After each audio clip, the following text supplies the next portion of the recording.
Have you ever wondered what secrets lie hidden within ancient scriptures, tucked away between prayers and rituals? There are warnings, whispered tales most people choose to ignore. Warnings that tell us not every sadhu is holy, and not every pundit is human. Somewhere in the vast expanse between the living and the damned, a creature exists so terrifying that even spirits and ghosts steer clear of its path. It is known as the Brahmarakshasa. The story begins long, long ago. Deep in a dense forest, near an ancient and forgotten temple, lived a learned Brahmin. He was a man of immense power, respected for his vast knowledge of the sacred texts, but his heart was filled with the darkness that grew with each passing day. Pride, like a venomous vine, had wrapped itself around his soul. He began to twist his sacred knowledge, using it not for good, but for selfish and wicked gains. He cursed innocent villagers, turning holy mantras meant for protection into weapons of immense suffering. His actions were a stain upon the very fabric of divinity. When his time on earth came to an end, the gods, seeing the corruption in his heart, denied him peace. He was refused entry into the heavens and cast out from the cycle of rebirth. Instead, his soul was condemned, transformed into something monstrous. He became a Brahmarakshasa, terrifying being cursed with the full weight of his human intelligence. His memories, and an eternal burning rage. Legends passed down through generations claim that the first sign of its presence is an unnatural, deafening silence. The birds, usually so full of song, fall quiet. The constant hum of insects vanishes. Even the wind seems to hold its breath, afraid to move through the trees. This isn't your typical ghost story. The Brahmarakshasa doesn't materialize as a misty apparition or a shadowy figure. No, its methods are far more sinister. It walks among us, disguised as one of our own. Picture this.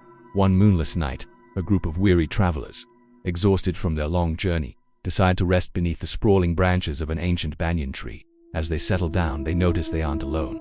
An old sadhu is already there, sitting peacefully, his lips moving in a soft rhythmic chant. His voice is calm, almost hypnotic, and it puts the tired travelers at ease. He offers them cool water from his vessel, speaks wisely of destiny and fate, and then, one by one, he asks for their names. Most of them answer without a second thought. But one traveler, a young man with a cautious spirit, hesitates. He feels a prickle of unease, a cold dread that he can't explain. The sadhu just smiles. But that smile, it was wrong. It was too wide, stretching unnaturally across his face, and his eyes held a knowing glint, as if he could see right through them, into the darkest corners of their souls. Later that night, as the moon climbed to its highest point in the sky, casting an eerie glow over the forest, the cautious traveler was jolted awake by a chilling sense of dread. He looked over to where the sadhu had been sitting. The spot was empty. His eyes darted around frantically, and then he looked up. A gasp caught in his throat. The sadhu was no longer sitting. He was hanging upside down from a thick branch of the banyan tree. His long matted hair brushed against the forest floor. His neck was bent at an impossible, sickening angle, and his eyes, glowing with a terrifying fiery red light, were wide open, staring directly at the camp. The man let out a blood-curdling scream that shattered the night's silence. By the time the sun rose, all that was left of his companions were scattered bones, picked clean beneath the cursed tree. The other travelers from the group were eventually found, alive, but their minds and spirits were irrevocably broken. Some had lost the ability to speak, their voices stolen by the horror they witnessed. Others had descended into madness, their laughter echoing a terrifying emptiness. And the cautious young man, the one who survived, was left repeating a single, haunting sentence over and over until the day he died. He knew my sins before I spoke. And that is the true, bone-chilling terror of the Brahmarakshasa. It doesn't hunt at random. It's not a mindless beast. It is an intelligent predator that feeds on our deepest fears, our hidden guilt, our pride, and our secret crimes. It can appear as a priest, a wise sage, a helpless beggar, anyone you would naturally trust, anyone you would open your heart to. It listens patiently, asks probing questions, and learns your weaknesses. Once it knows enough about you, about the darkness you carry within, it begins its relentless pursuit.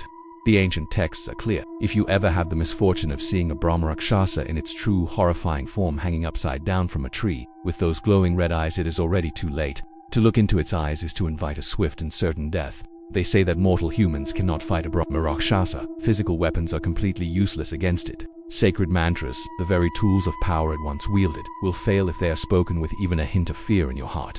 But there is a way to survive an encounter. The scriptures offer a few simple, yet crucial rules. First, never accept food or drink from a stranger at night, especially in a secluded place. Second, never reveal your true name, your deepest desires, or the sins that weigh on your conscience. Guard your secrets as you would guard your life. And finally, if you are walking alone and you see a sadhu, a holy man, who casts no shadow under the moonlight, do not turn back, do not show your fear, do not ask questions.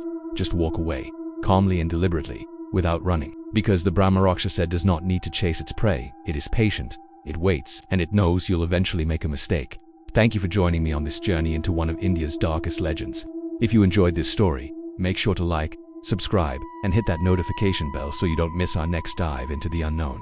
Stay safe and stay curious.